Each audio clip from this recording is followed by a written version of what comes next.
오늘 주신 말씀 요한복음 19장의 말씀입니다. 요한복음 19장 28절에서 30절까지 말씀입니다. 짧은 말씀인데요. 우리 한 목소리를 같이 합독하시면 좋겠습니다.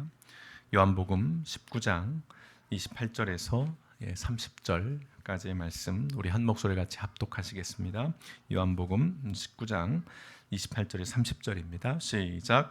그 후에 예수께서 모든 일이 이미 이루어진 줄 아시고 성경을 응하게 하려 하사 이르시되 내가 목마르다 하시니 거기 신 포도주가 가득히 담긴 그릇이 있는지라. 사람들이 신 포도주를 적신 해면을 우슬초에 매어 예수의 입에 대니 예수께서 신 포도주를 받으신 후에 이르시되 다 이루었다 하시고 머리를 숙이니 영혼이 떠나가시니라. 아멘. 좋으신 아버지 하나님, 올 한 해도 여기까지 인도해 주심에 감사를 드립니다. 아버지 하나님, 우리의 먹고 마심 가운데 함께해 주셨고 우리 앉고 일어섬 가운데 함께해 주심에 감사를 드립니다. 모든 것들이 하나님께로 왔음을 고백하여 아버지 하나님, 우리 하나님의 주되심을 늘 고백하는 인생이어야 할진데 우리의 부족함들을 이 시간 다시 한번 돌이키오니 아버지 하나님, 우리를 불쌍히 여기시고 긍휼히 여기시고 우리 가운데 다시 한번 기회를 허락하여 주시기를 원합니다. 한 해 동안을 인도하신 그 하나님 앞에 감사함으로 또 우리가 귀한 예물들을 하나님 앞에 구별하여 드립니다. 드려진 예물 속에 담겨있는 삶의 고백들을 기억하여 주시고 아버지 하나님, 올 한 해 더 어렵고 힘든 시간들이 있었을지라도 새해 하나님의 선하심을 통해서 우리 길벗교회에 모숙한 모든 영혼들의 그 직장과 가정 모든 삶의 자리 가운데 하나님이 함께해 주셔서 새해는 더욱더 풍성하고 더욱더 넉넉한 아버지 우리 길벗 모든 믿음의 지체들과 교회가 되어질 수 있도록 하나님께서 매 순간마다 지키시고 또한 길을 형통케 하여 주시기를 원합니다. 믿음의 고백 속에서 하나님의 것을 철저히 구별하여 드릴 수 있는 그런 훈련된 또 성숙한 믿음의 백성들이 되어질 수 있도록 새해는 하나님께 더욱더 그 삶의 여정 가운데 함께 하시고 하늘의 문을 여사 복의 복을 넘치도록 부어 주시옵소서. 오늘 말씀을 통해 지나온 올 한 해의 삶을 다시금 돌아보며 다가올 2020년을 하나님 기대하며 소망 가운데 또 기도함으로 맞이하기를 원하오니 이 시간 아버지의 말씀을 통해서 우리의 삶을 돌아볼 때에 성령 하나님 깨닫게 하시고 새로운 결단으로 우리를 이끌어 주시옵소서. 모든 말씀 우리를 원하신 예수님의 이름으로 감사하며 기도드렸습니다. 아멘. 앉으시겠습니다. 오늘 주일 말씀은 이 단어로 시작하는 것이 시적절하지 않을까 싶습니다. 회한이라고 하는 단어입니다. 회한. 우리가 흔히 자주 쓰는 말은 후회죠. 후회. 근데 후회라는 단어는 좀 가벼운 느낌이 들어서요. 개인적으로 후회가 너무 커서 후회보다는 회한이라는 단어가 더 개인적으로 다가옵니다. 그래서 이 회한이라는 단어를 좀 가져와 봤는데요. 말씀드렸듯이 오늘은 2019년 마지막 주일입니다. 이제 2010년대도 이제 마무리가 되어 가는데요. 물론 올해가 아직 이틀씩이나 더 남아 있습니다. 이틀이면 역사가 바뀔 수 있는 그런 시간이기도 합니다. 그러나 주일 그리고 그 주일 예배는 이제 오늘이 마지막입니다. 늘 그렇듯이 우리가 마지막이라는 단어를 이야기할 때마다 항상 아쉬움 그리고 서운함 같은 것들이 좀 배어 나오죠. 이러한 감정의 이면에는 후회가 자리하고 있기 때문일 것입니다. 후회가 있으니 마지막을 이야기할 때 또는 마지막 앞에 서면 아쉬운 것이고 서운한 것입니다. 일본의 소설가인 무라카미 하루키는 그의 책에서 이런 말을 했습니다. 들어보신 말씀이실 텐데요. 뛰어가려면 늦지 않게 가고 어차피 늦을 거라면 뛰어가지 말아라. 후회하려면 그렇게 살지 말고 그렇게 살 거라면 절대 후회하지 말아라. 한번 이렇게 읽으면 참 얄미운 마음이 드는 문장입니다. 그런데 두 번쯤 읽으면 깊은 짜증과 약오름이 뻗쳐오르는 문장이에요. 뭔가 좀 변명하고 싶어지는 문장입니다. 부정하고 싶은 그런 문장이기도 하고요.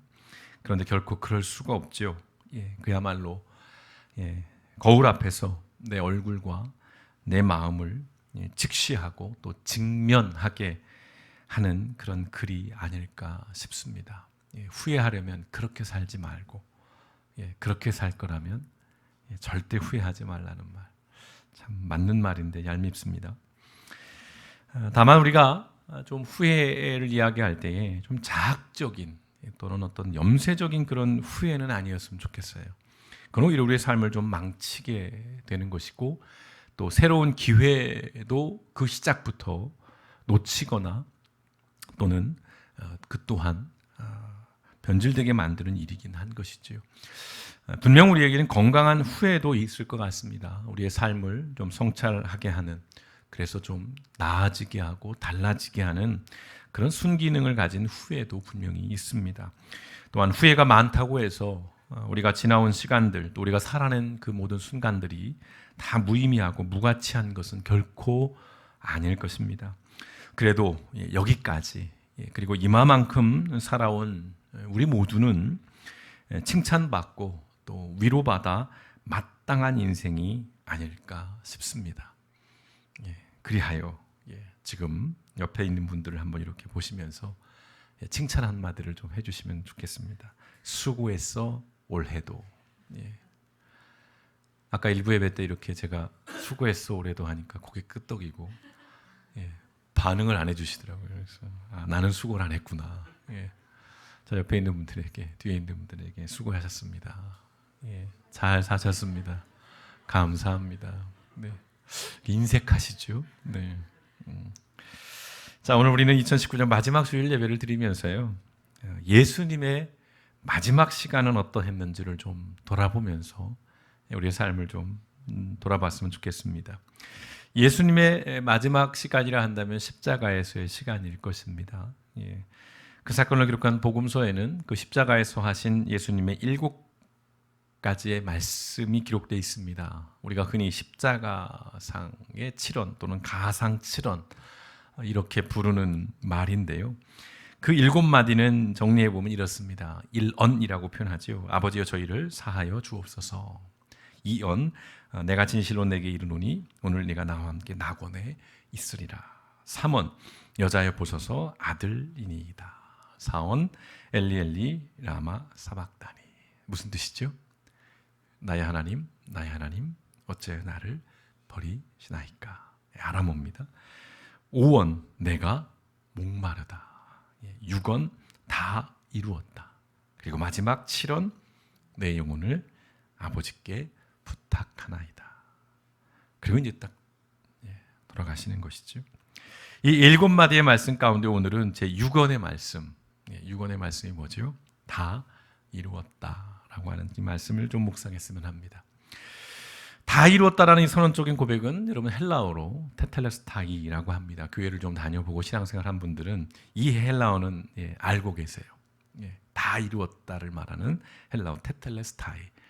한번 이렇게 외우고 어디 가서 한번 딱 쓰시면 훌륭한데 이런 얘기를 들을 수 있는 그런 단어이기도 합니다. 문법적으로 완료형 시제입니다. 완료입니다. 끝났다는 거예요. 근데 이 말은 예수님이 처음 쓰신 말이 아니라 예수님 당시에 흔히 사람들이 자주 쓰는 그런 말입니다. 그림을 완성했거나 또는 어떤 일을 마무리했을 때 사람들이 일반적으로 쓰던 단어가 바로 저 테텔레스타이라고 하는 단어라고 합니다. 근데 예수님이 쓰신 저 말의 의미는 모두 지불되었다라는 뜻을 가진 것이죠. 빚이 완전히 갚아졌다라는 것을 의미합니다. 십자가에서 죽으심으로써 우리의 죄값을 대신 지불해 주셨다는 것입니다. 예수님께서 오셔서 이 땅에서 감당해야 할 사역의 궁극적인 목표를 완벽하게 달성하셨다라는 것이죠. 예수님이 이 일을 마무리하신 것입니다. 근데 여러분 아직 부활, 승천이라고 하는 예수님의 일이 남아는 있습니다. 근데 그 미래적인 사건도 이 고백 속에서 이미 이루어진 사건으로 이해가 되고 있습니다. 미래적인 사건을 포함해서 완전한 마무리라는 이해는 오늘 28절의 말씀에서도 확인이 되는데요. 28절에 보시면 그 후에 예수께서 모든 일이 이미 이루어진 줄 아시고, 모든 일입니다. 여기에는 후에 있을 부활, 승천, 무엇까지도 포함이 될 수 있을까요? 예수님의 재림까지도 포함이 되는 것이죠. 자, 모든 일이 이미 이루어진 줄 아시고 라고 말씀을 하고 있습니다. 자, 우리가 예수님의 일, 예수님이 하신 일을 말할 때 꼭 기억해야 할 것이 이겁니다. 늘 말씀드립니다. 어쩌다가 우연히 이루어진 일이 아니라는 것이죠. 하나님의 계획입니다. 그냥 그때그때 어떻게 살다 보니 이 땅에 왔고 또 살다 보니 사람도 고치고 살다 보니 십자가에 돌아가시고 뭐 이게 아니라는 것입니다. 예수님의 그 일은 철저하게 하나님 아버지의 뜻을 따라서 그리고 이미 성경을 통해 주어진 그 말씀을 하나씩 하나씩 성취해 가는 과정이었다는 것입니다. 오늘 본문의 28절과 29절의 말씀을 보시면 성경을 응하게 하려 하사, 성경을 이루려고 하는 그 말씀을 성취하려고 하는 의미입니다. 이르시되 내가 목마르다 하시니 거기 신포도주가 가득히 담긴 그릇이 있는지라 사람들이 신포도주를 적신 해면을 우슬초에 메어 예수의 입에 대니. 이게 좋은 행위가 아니에요. 예수님 목마르니까 물 마시라 하는 의미로 준 포도주가 아니에요. 신포도주입니다. 신포도주를 먹었을 때 어땠을까요? 몸이 긴장이 되는 것이죠. 그러면 못 박힌 그 근육과 뼈에 더 큰 하중, 그 수축을 가져오게 해서 더 고통스럽게 하는 거예요. 그런 의미에서 이 포도주를 마시는 것이죠. 그런데 이 상황이 시편 69편 21절의 말씀의 성취라는 것입니다. 그 시편의 말씀은 이렇게 되어 있습니다. 그들이 쓸개를 나의 음식물로 주며 목마를 때에는 초를 마시게 하였사오니. 시편에 기록되어 있는 이 말씀을 예수님이 그대로 성취하시기 위해서 그 신포도주를 마신 것이지요. 자, 그 신포도주를 받으신 후에 하신 말씀이 바로 다 이루었다라고 하는 선언입니다. 다 이루었다. 이 선언에서의 핵심은 다 이루었다라는 것보다는 그 일의 내용입니다. 그리고 그 일의 방식, 그 일의 어떤 성격에 있다라는 것이죠. 자, 예수님이 완벽하게 마무리하신, 다 이루신 이 일은 앞서도 말씀드렸습니다. 하나님 아버지께서 하라고 주신 일이에요. 자, 예수님의 기도를, 긴 기도를 담고 있는 요한복음 17장에 예수님이 이렇게 고백을 하시며 기도를 하십니다. 4절에 보시면 아버지께서, 성부 하나님입니다, 내게 하라고 주신 일을 내가 이루어 아버지를 이 세상에서 영화롭게 하였사오니 라고 기도를 합니다. 자, 아버지께서 내게 하라고 주신 일이에요. 그걸 내가 이루었다는 겁니다. 그 결과로 아버지를 이 세상에서 영화롭게 했다. 뭐예요? 영광 돌렸다는 것이죠.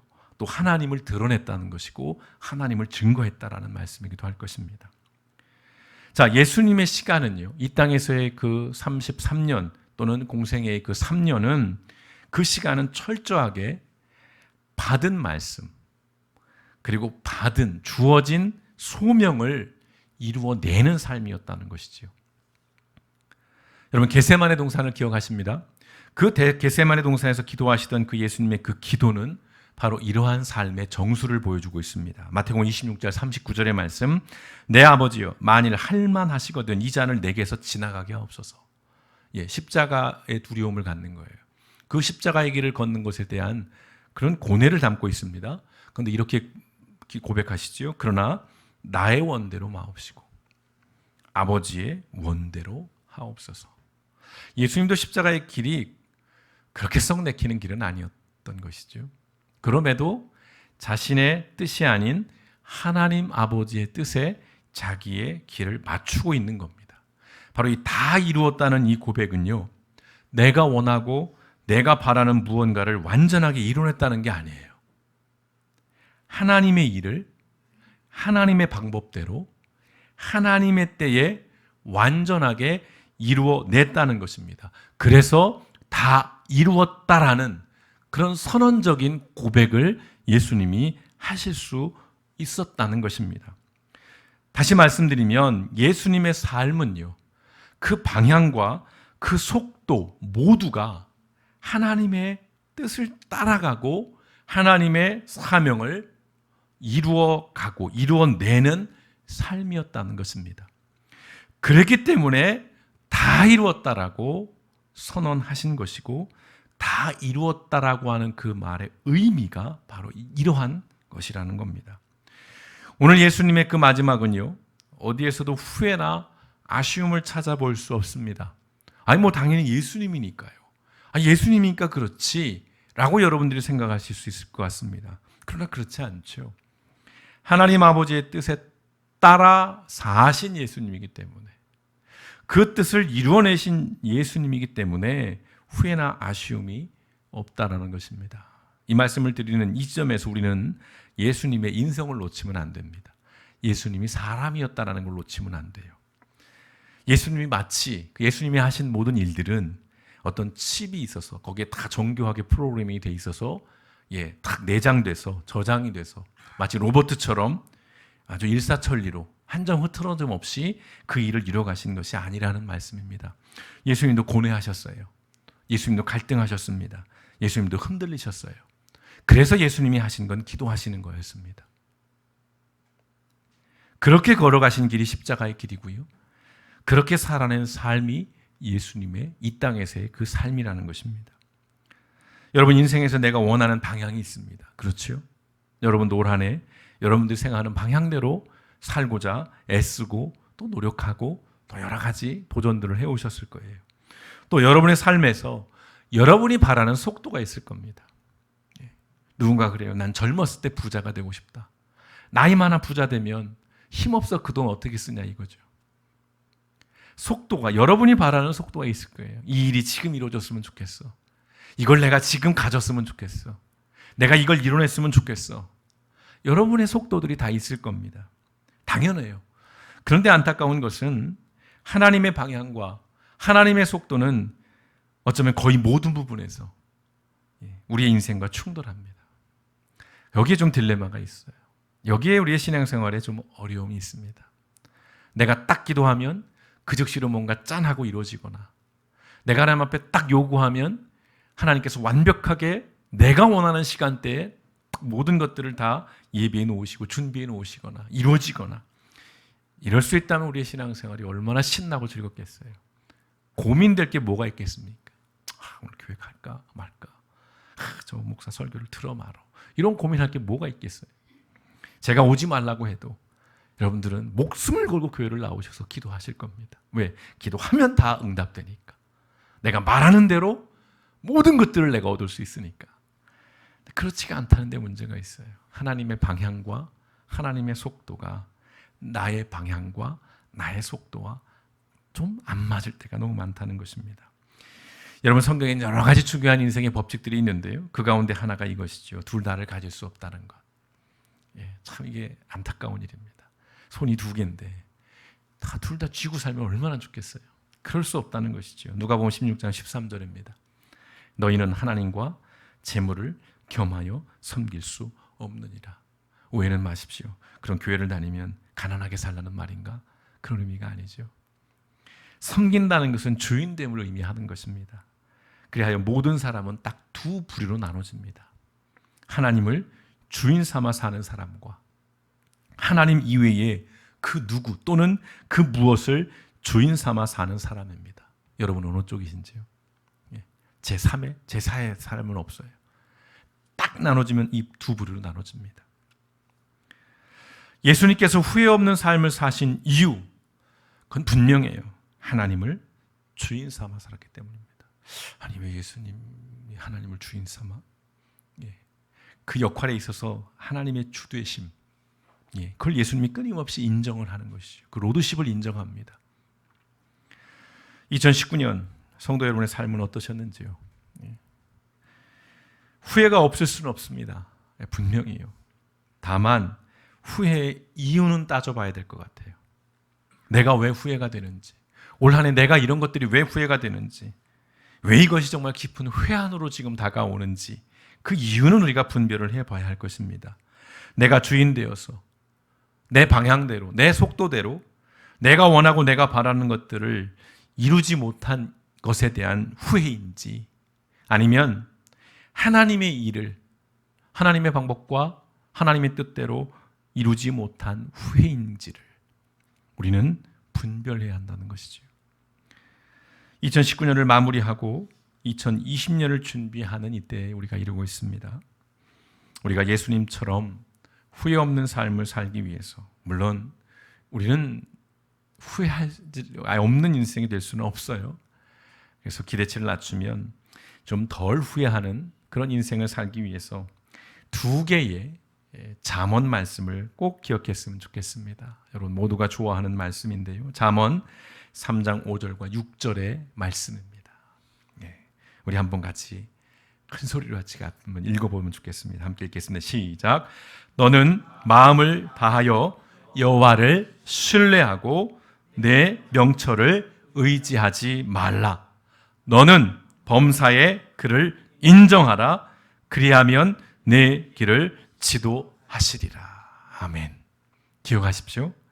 너는 마음을 다하여 여호와 하나님을 신뢰하십시오.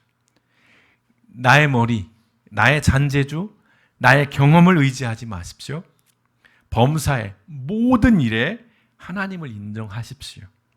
그리하면 하나님께서 여러분의 길을 인도해 주실 것을 믿습니다. 두 번째 말씀입니다. 잠언 16장 9절의 말씀입니다. 이 또한 우리가 좋아하는 말씀입니다. 함께 읽습니다. 시작. 사람이 마음으로 자기의 길을 계획할지라도 그의 걸음을 인도하시는 이는 여호와이시니라. 아멘. 내 방향이 있습니다. 내 속도가 있어요. 그래서 그걸 치밀하게 준비하는 분들이 있습니다. 정말 성실하게. 그건 좋은 것입니다. 우리에게 그런 삶의 자세가 필요합니다. 예수 믿는다고 해서 그야말로 기도하면 뚝딱 이게 아니니까요. 우리도 열심히 노력하고 우리가 해야 될 것들을 최선을 다해야 합니다. 다만 결국 그 모든 일을 이루시는 분은 하나님께 있다라는 것을 우리는 인정할 수밖에 없다는 겁니다. 하나님의 주되심. 왜일까? 설명이 안 되고 이해가 안 되는 부분도 분명히 있을 거예요. 그러나 우리는 인정할 수밖에 없습니다. 그 걸음을 인도하시는 이는 하나님이시라고 하는 사실. 2020년 이 두 개의 말씀을 여러분 마음에 품으시고 우리가 예수님을 따라서 예수님이 사셨던 그 삶의 모습, 그 방식, 그 태도를 우리가 닮아가고 쫓아갈 수 있다면 우리의 삶 속에 좀 덜 후회하는, 하나님 앞에 우리가 조금은 자신 있게 고백할 수 있는 인생이 되지 않을까 싶습니다. 올해도 여기까지 인도해 주신 하나님께 우리가 다시금 감사를 드리면서 또한 우리의 삶의 마지막 순간에 하나님께서 주신 사명을 이루기 위해서 하나님의 방향과 그 하나님의 속도에 따라서 살았습니다 라고 고백할 수 있는, 또 고백하시는 우리 길벗교회 그리고 저와 여러분 우리 모든 성도님 되어주시기를 주님의 이름으로 축원드립니다. 기도하시겠습니다.